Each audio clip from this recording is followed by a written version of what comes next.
मैं देख रही हूँ जब से हम घर से निकले हैं आपने एक शब्द भी नहीं बोला। वो को कछु समझ में ना आ रहा है बेटी। जिस किशन कन्हैया से तोरा बचपन में ब्याह हुए रहा, जाकी तूने 12 बरस बाट जोई, उसके साथ ही तोरे फेरे पूरे नहीं हुए। ये का खेल रचो है तोरे कान्हा ने। और तू अपने किशन कन्हैया को छोड़ के किसी और से ब्याह करने को राजी हुई गई। वो इसलिए बाबा क्योंकि मेरे कृष्ण कन्हैया जिनके साथ मेरा बचपन में ब्याह हुआ था वो रोहन नहीं, देव बाबू हैं।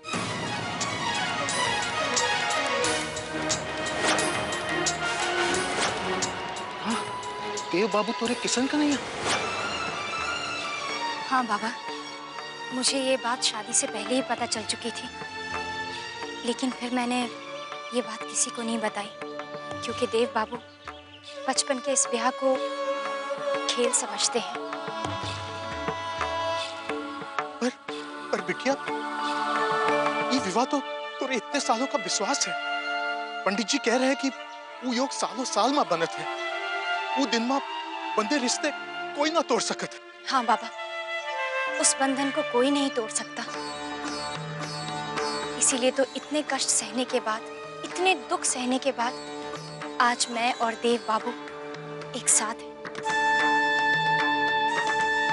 बाबा, देव बाबू मुझसे बहुत प्यार करते हैं और मुझसे शादी करना चाहते हैं। मेरे लिए तो बस यही काफी है कि पूरे समाज के सामने देव बाबू मुझसे विवाह करेंगे और मुझे पत्नी के रूप में स्वीकारेंगे। भगवान की माया अजब है बिटिया।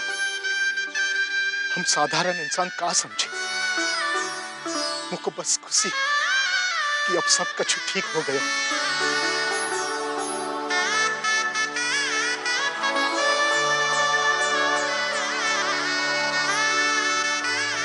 मुझको क्षमा कर देना बेटी। नहीं बाबा, क्षमा कर। मैंने तेरी बात पर विश्वास नहीं किया। भला बुरा कहा, घर से निकाल दी। मुझ जैसा बुरा बाप कोई ना हो सके इस दुनिया में। नहीं बाबा, ऐसा मत बोलिए। शायद मुझे ही मेरी बात समझाने का मौका नहीं मिला। बाबा, हम परिस्थिति के आगे विवश थे। अब कुछ ही दिनों में आपकी बेटी अपने कृष्ण कन्हैया के साथ ब्याह करके उनके घर चली जाएगी।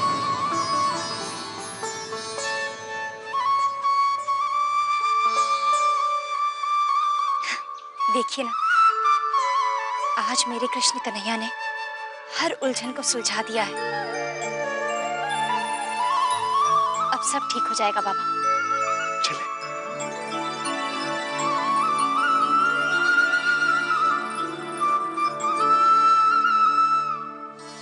अरे छेनू के बापू, पहले मुझको ये बता कि तोरी छोरी घर में काहे घुसी है धड़धड़ाते हुए और अपना सामान काहे सजा रही है? वो अपना घर में आई है।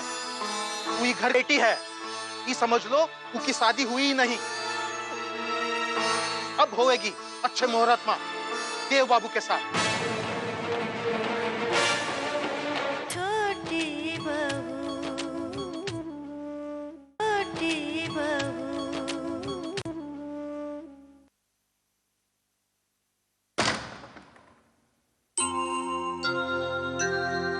अरे मेरे सारा सामान कहाँ गया? अम्बा, ये मेरा सारा सामान कहाँ चला गया भाई? दादाजी, आपके सारे पुराने कपड़े दान कर दिए गए। ये रहे नए कपड़े। दान कर दिए? क्यों? दादाजी, पिछले 12 सालों में फैशन काफी बदल गया है। आपको भी अप टू डेट होना चाहिए। भाई, मैं भी तो सुनूं कि धोती कुर्ते में क्या फैशन होगा। दादाजी, सब बदल गया है।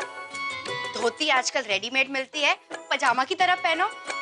वो कहते हैं ना, सावन के अंधेरे को सब हरियाली दिखती है। नहीं नहीं बरखा, ऐसे नहीं।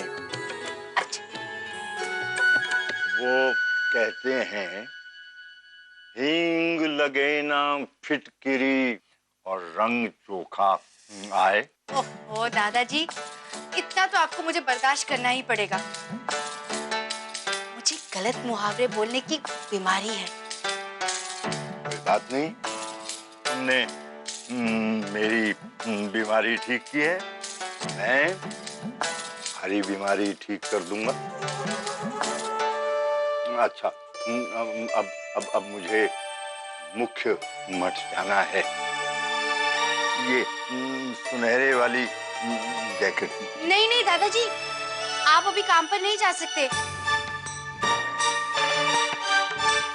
आप कल ही तो ठीक हुए हैं। बरखा, जब तक देव राजपुरोहित नहीं बन जाता तब तक तो मठ के सारे कार्य मुझे संभालने होंगे ना। वो सुनहरी। अच्छा, आपने दवाई खाई? हाँ हाँ, खा ली। अच्छा, कौन सी वाली? वो पीली वाली। झूठ पकड़ा ही गया ना? दादाजी, आपकी सारी दवाइयाँ सफेद है। परंतु बरखा, अब तो मैं ठीक हो गया हूँ। अब दवाइयों की क्या जरूरत है? दादाजी, आप एक भी दवाई मिस करेंगे ना तो वो राधिका मेरी जान ले लेगी। चलिए, अब फटाफट दवाइयाँ खा लीजिए। ये लीजिए, पानी पीजिए।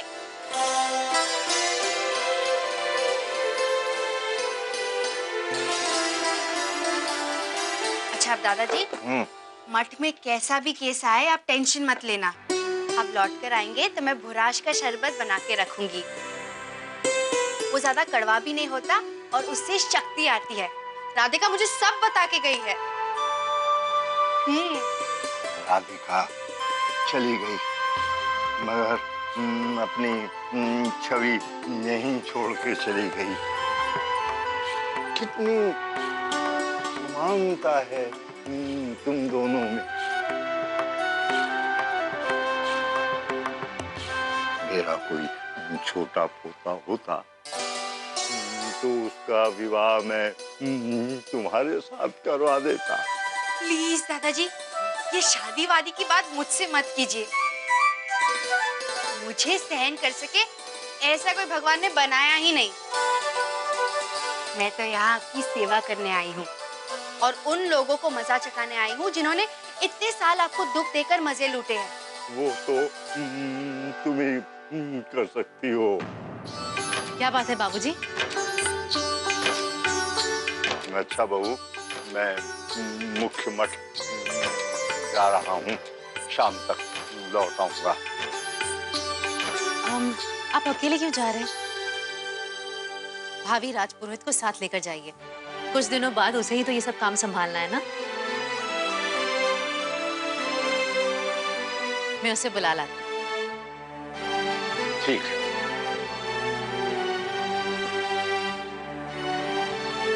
वाह दादाजी, आप तो बात पलटने में उस्ताद है। हमारी खूब जमेगी। दीजिए ताली, ताली दीजिए। ये!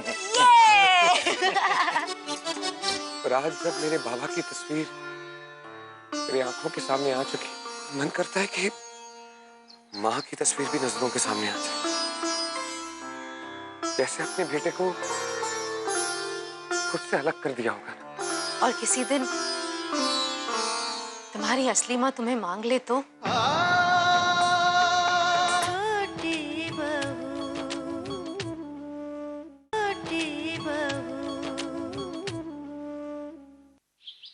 भी ना सूखा, भी ना सूखा, आते ही शुरू हो जाएंगे।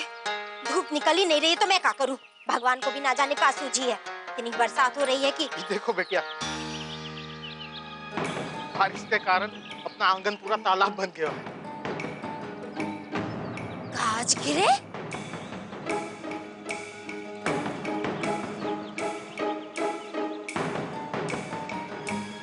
इस छोरी को कहां से लेकर आ गए हो?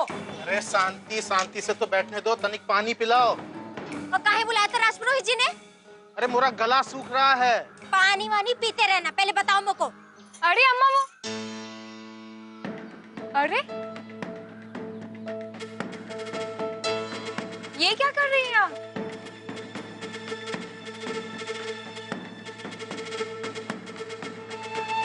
चंदा तू ही पानी पिलाई दे, जा। बिटिया अंदर जा। पत्थर खोद के आए हो का कि गला सूख रहा है? बताओ मुझको बात का है। अरे छेनू के बापू, पहले मुझको ये बताओ कि तोरी छोरी घर में काहे घुसी है धड़धड़ाते हुए और अपना सामान काहे सजाए रही है? वो अपना घर में आई है, वो ही घर की बेटी है।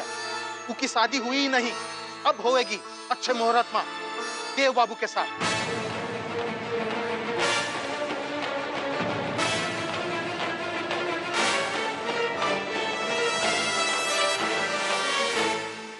क्या देव बाबू के साथ? तू चुप कर चंदा। दूजा ब्याह? एक ब्याह हो चुका है तोरी छोरी का, दूजा ब्याह करोगे का? हमारा नहीं है, पहली बार ही शादी हुई है। ये समझ लो कि पहली शादी पूरी हुई नहीं, विघ्न पड़ गए तो छठे फेरे में रद्द हो गई वो शादी। अब वो लोग राधिका की शादी देव बाबू के साथ कराना चाह रहे हैं। और ये बात क्या पूरे गांव में ढिंढोरा लेके बताओगे? हाँ नहीं अम्मा, हम एक काम करते हैं, राधिका के गले में ना एक स्लेट टांग देते हैं जिसमें लिखा होगा मेरी पिछली शादी नहीं हुई है, असली शादी तो अब होगी।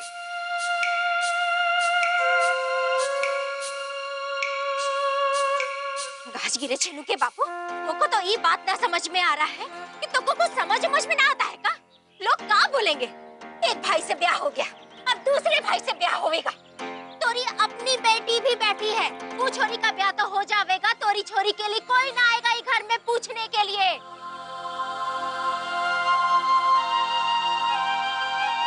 अरे बहना, तुम कब आई? अरे तोरी बहना सिर्फ आई ना है, इस घर का दुर्भाग्य लेकर आई है। और तुम अगर आ ही रहे थे तो थोड़ा जहर लेकर आते ना, खिला देते हम माँ बेटी को, मर जाते। और अभी भी कछु बिगड़ा ना, पानी है ना, डुबो के मार डालो हम लोगों को, चैन पड़ जाएगा तुमको। तू कहाँ से रही है? क्या कहा चाची ने? अम्मा, काकी बुला रही थी आपको। बुलाए? अब खड़े का हो, जाओ निहारो दिलारो अपनी छोरी को। हम सब तो पराए हैं तेरे लिए। आए हैं तेरे लिए पक पक करे जा रही है। बहना, बैंगन का भरता बना के दो ना, बहुत भूख लग रहा है। कुछ दिन पहले चंदा ने भी कोशिश किया था, बैंगन को कोयला बना दिया।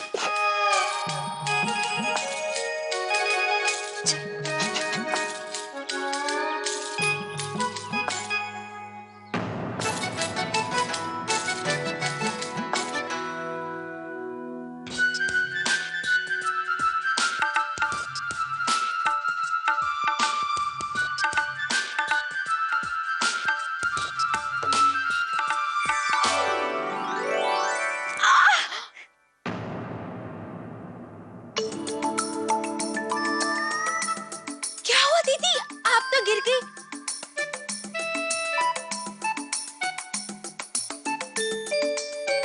हाय राम, हाय हाय, चोट तो नहीं लगी ना? क्या हो रहा है हमारे साथ इस घर? दीदी, कहीं आपके सास ने जानबूझ के यहाँ पानी तो नहीं गिराया था ना?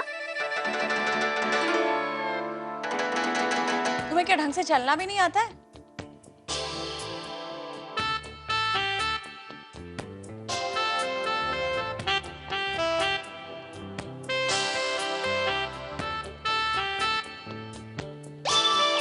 सास की शिकायत पति से करने में ही समझदारी होती है। वो टीवी शो नहीं देखा आपने? मेरा पति मेरी सास।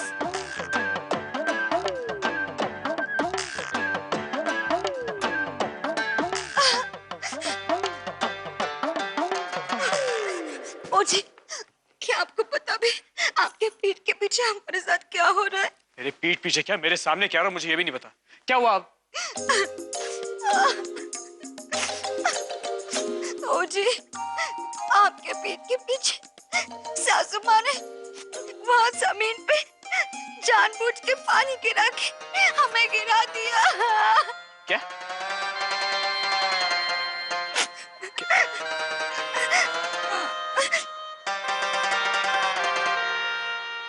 मम्मी, आपको मोहिनी से क्या तकलीफ है?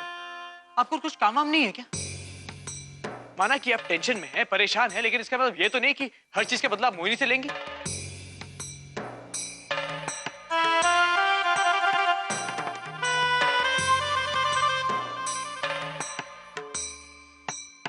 चलो मोहिनी।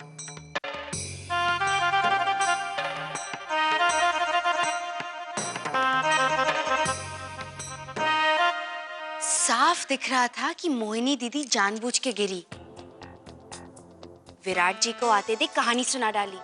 वो आपके बेटे को आपके खिलाफ कर रही है। वैसे आपके बेटे को इतनी जल्दी पत्नी की बात में नहीं आना चाहिए था। देखिए, मैंने जो देखा वो बता दिया।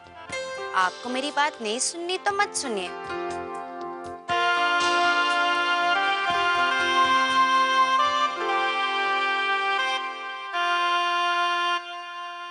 विराट और मोहिनी को तो मैं देख लूंगी। मैंने देखा अभी तुमने जो किया, आग लगाकर खुद ही हाथ सेंक लिया। क्या हुआ वो छोड़िए, जो देखा उसे देख के मजा आया कि नहीं? माँ बेटे की ये जोड़ी टूटते देख आया मजा। जो इन दोनों ने किया है उसकी ये कम है सजा। अच्छा गोपाल दास जी, एक बात बताइए, अगर एक दिन महेश्वरी देवी आपके पैर दबाए, आप उन्हें कविता सुनाए और वो आपकी कविता पर वाह वाह वाह करे, फिर वो आपके लिए खस का शरबत बनाकर दे और आप... क्या ऐसा हो सकता है? अरे कौन कहता है आसमान में छेद नहीं हो सकता? एक पत्थर तो तबीयत से उछालो यारो। अगर ऐसा हो गया तो मैं तुम्हारे ऊपर एक कविता लिखूंगा। राजपुरोहित जी कह रहे तोरा सामान बड़े कमरे में रखे का है। तोरा ब्याह होने वालो है, बड़े कमरे की जरूरत तो पड़ेगी।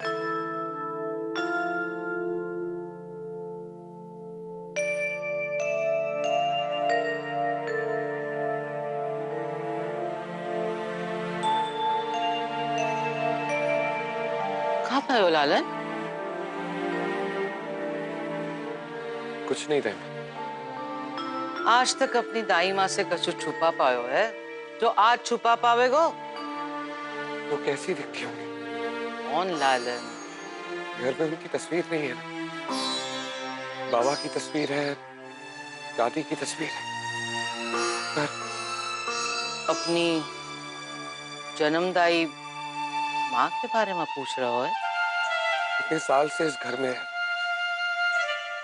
किसी ने मुझे बेटा समझा, किसी ने नौकर,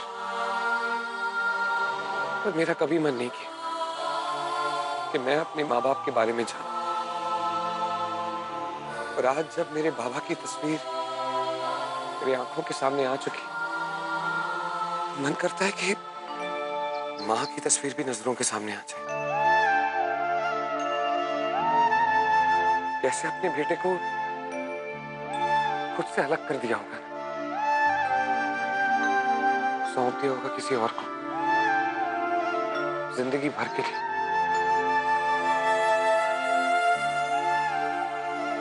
क्या उनका कभी मन नहीं किया मुझसे मिलने का,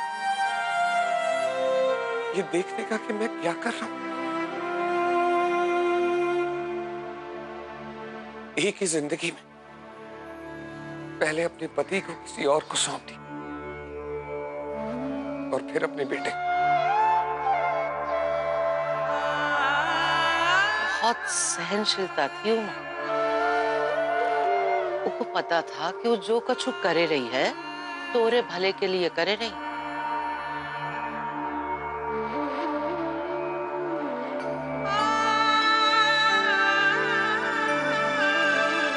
छोटी माँ, आप कब आई? मैं बस अभी अभी आई। मैंने तुम्हें परेशान तो नहीं किया ना? नहीं नहीं, कैसी बातें कर रही है आप? भला एक माँ अपने बेटे को परेशान कर सकती है? बेटे के हर एक पल पर उसका हक होता है। अच्छा, और किसी दिन